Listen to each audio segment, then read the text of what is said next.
Hi everyone. For this video, I'm just going to jump right into Etsy. No intro needed. We're just going to go and look at variations to see what happens when you put a variation on a listing. Now, first of all, variations do not work for digital listings. So I know that people have asked about that in different groups that I've been in. You can't do variations on anything that's a download because it just doesn't work that way on Etsy.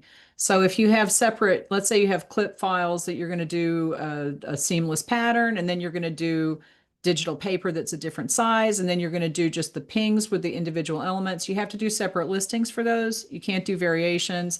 But if you have a physical product, let's do, I'm going to do cake decorations because cakes, oh my gosh, let's just do cake toppers.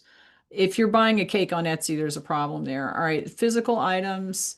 It's a finished product. I'm just filling all this out just randomly because I want to get to the actual part of the listing that has the variations on it. All right, so we're going to scroll down to variations, just skip all this, and we're going to add variations. Now, this is going to be different. Okay, if you click on variations, depending on what the category is or the thing that you're selling, you're going to see different items to choose from.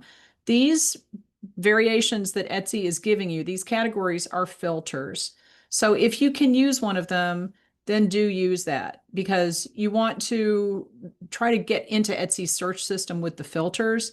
You can add up to 2 variations. So let's say I want to do a material and primary color. I'm just going to do metal and paper. Okay. Just for argument's sake to get that. Okay. Now I'm going to go back and I'm going to add a variation. You can add 2. So now we're going to do primary color blue and brown.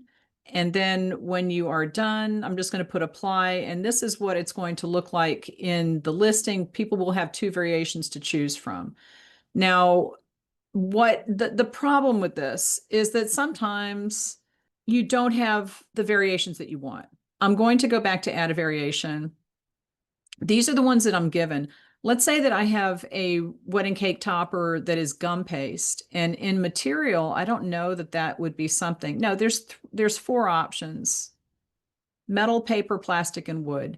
If I'm making something that is a cake topper that is gum paste, that's not in Etsy's filters. So I would have to add a custom variation, which would be create your own, and I could make it material. Okay, maybe I have, could spell it correctly.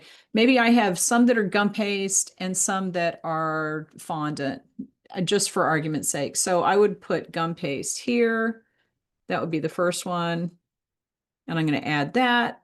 And then I'm going to add fondant. And you do have to give it like a title. So it's going to be material. You might want to capitalize this if you want to be fancy about it. All right. And I'm going to add fondant. So now I have 2 variations. And when I do done, I'm going to apply that. And then this is what's going to show up for people. The problem with this, and it's not a huge problem, but it's something to consider, is that these custom categories, the custom variations, do not act as filters on Etsy. So if you get a customer coming to Etsy who's searching for cake toppers, they would have to type in gum paste or fondant or edible or something like that. And if they're using Etsy's filters, then your variation is not going to be included. So your listing might not be included in that search. But on the other hand, you need to be accurate. So if I have something that's made of gum paste, I need to do a custom variation because gum paste is not one of the ones that Etsy has decided is something that cake toppers are made out of. It's a little wacky.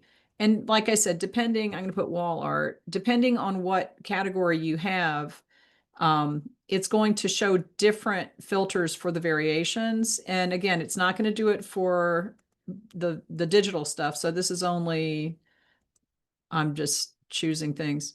This is only for physical products. So when we go down to variations for wall art, if it's a physical product, now we have all of this because this is something that's going to be important for people who are purchasing physical wall art. You need to look and see if the variations that you have, and again, you can have 2 variations. So you have to choose one. You're going to have to decide for yourself what's the best variations to use for your listing, but that's how it works. So if it is possible to use one of these, I would use them for your variations on your Etsy listings.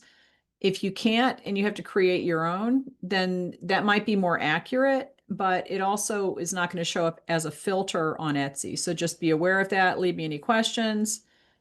I will talk to you later.